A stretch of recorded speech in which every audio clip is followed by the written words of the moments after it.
Nuo dabar tęsime Delfi dieną su kita meno forma - knygomis ir visų pamilta rubrika Knyginėjimai trumpai. O čia šį kartą sulaukėme Eglės Baliutavičiūtės, kurios darbas pastebėti visas vaikų ir paauglių literatūros naujienas, aktualijas bei parekomenduoti mums verčiausias dėmesio. Tokių šiandien Eglė atsinešė net 5. Sveiki! Labadiena. Eglė, pradėkime nuo vaikams, tokiems mažiausiems turbūt knygelių. O pirmoji, matau, labai nuotaikingai, labai smagiai, labai šiltai nuteikia, vadinasi Metų laikų pasakos. Apie kokią šią pasakas? Taip, aš gal trumpai pradėsiu, kad šiandien atsinešiau net 5 knygas, kurios nebejoju, kad yra vertos skaitytojų dėmesio. Tačiau per pastaruosius, tarkim, maždaug metus gal liko šiek tiek mažėliau pastebėtos ir labai norėtųsi, kad skaitytojai jas atkreiptų dėmesį, tiek mažesni, tiek didesni. Ir štai Metų laikų pasakos yra visiškai naujos pasakos, bet jos parašytos įsikvėpus iš Beatrix Potter kūrybos, tai apie triušelį Petriuką ir kitus labai įsimintinus vaikų literatūros klasikos dalimi tapusius personažus, tik tai atnaujintai, bet su ta pačia energija, nuotaika, švelnumu ir vertingais pamokymais. Ir čia tų pasakų yra daug, bet kas yra labai smagu, po kiekvienos pasakos yra užduotėlių vaikams, kurias gali ar vieni atlikti, arba padedami tėvelių ar kitų suaugusiųjų.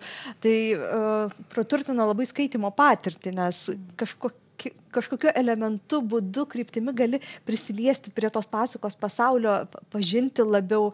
Ir aišku, kad ypač mažus vaikus, būtent veikimas rankomis, tokia stimulacija labai stipriai veikia ir jų smegenis. Tad ir klausimasis, darimas kartu yra labai geras dalykas, tad rekomenduoju atrasti šią knygą.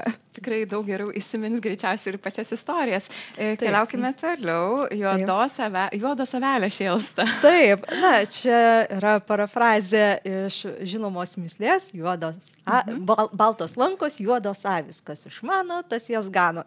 Ir ši knyga yra rinktinė garsiausių lietuvių autorių, vaikams rašiusių eilėraščių ir labai trumpos prozos. Ir jinai sudaryta taip, pagal programą lietuvių kalbos 1-4 klasių, atsižvelgiant kokie ten yra autoriai, kokie rekomenduojami kūriniai, kokie yra gal mažiau pastebėti, bet labai įdomus ir smagus. Ir šituos eilėraščius ir trumpas istorijas tikrai lydi humoras, pakili nuotaika, toks literatūrinis netikėtumas, kai vaikai pamato kitokią, gal šiek tiek literatūrą, gal tokią, kurią nebūtinai atrastų savaime, nes gal jinai daugiau iššūkių kartais kelia, gal tiesiog yra leista tik tai senose knygose, kurios yra nelabai dabar patrauklios vaikams, jeigu bibliotekoje ten nuplėšytos ir panašiai. Tai čia galima visą tai atrasti iš naujo ir tikrai aš manau, kad šią knygą ne tik mokykloje pravartu turėti visus 4 pradinės mokyklos metus, bet ir namuose su tėvais arba seneliais skaityti, nes jie tikrai nemažą dalį kūrinių atpažins iš savo vaikystės. Kaip gražu pasidalinti tą tokią nostalgišką nuotaiką su savo anūkais arba vaikais.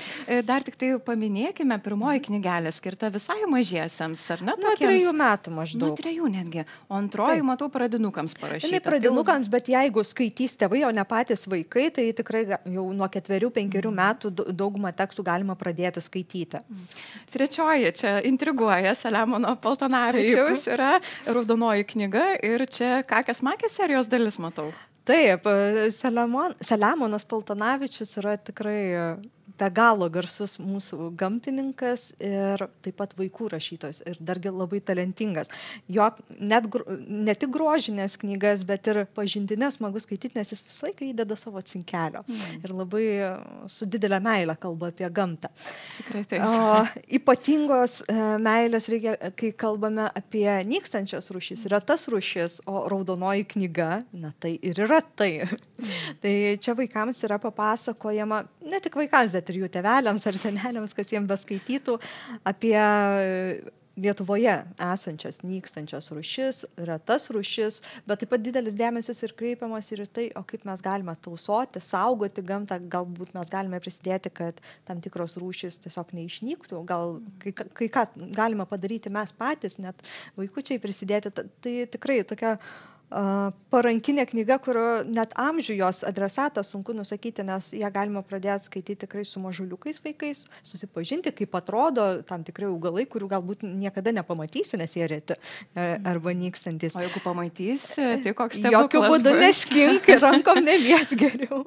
Palik, kur radai, galbūt informuok, jeigu jau žinai, kad tai nykstanti rūšis, nes Lietuvoje yra fiksuojamos, kiek kur išlikę ir taip toliau. Tai šitas aspektas ir kalbant toliau apie amžių, ją smagu atsiversti, pavyzdžiui, ir pradinukui gali būti. Ir naudinga mokantis pasaulio pažinimo ir kitų temų praplėsti. Tai tikrai nesinori įsirėminti, kad tik čia mažiem neskakė makė, nes tikrai šios knygos adresatas yra kur kas platesnis. Aš jau matau.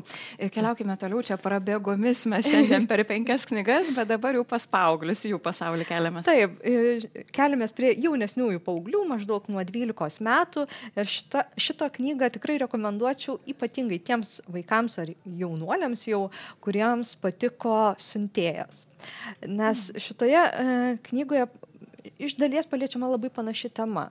O kaip pasaulis atrodytų, jeigu mes prarastume atmintį? Kas mes esame? Iš kur mes esame? Kokia mūsų praeitis?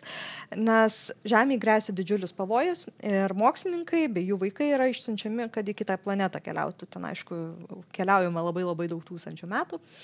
Ir laivą užgrobia žmonės pasivadinę kolektyvu. Jie nori ir gali ištrinti atmintį iš žmonių. Ir vienintelė mergaitė išlieka ta, kurio prisimena pasakojimus ir ji girdėjo be galo daug įdomių pasakojimų iš savo močiutės. Ir kas nutiks? Žodžiu, čia pabrėžiama pasakojimų galia ir kvestionuojama, ar galima, pavyzdžiui, žmogišką prigimtį pakeisti vien dėl to, kad ištrinsiu jos atmintį. Ar mes nežinodami tikrai nekartosime tų klaidų, kurias darėme praeitie. O gal būtent žinojimas įgalina mus pakeisti save pačius ir pasaulį.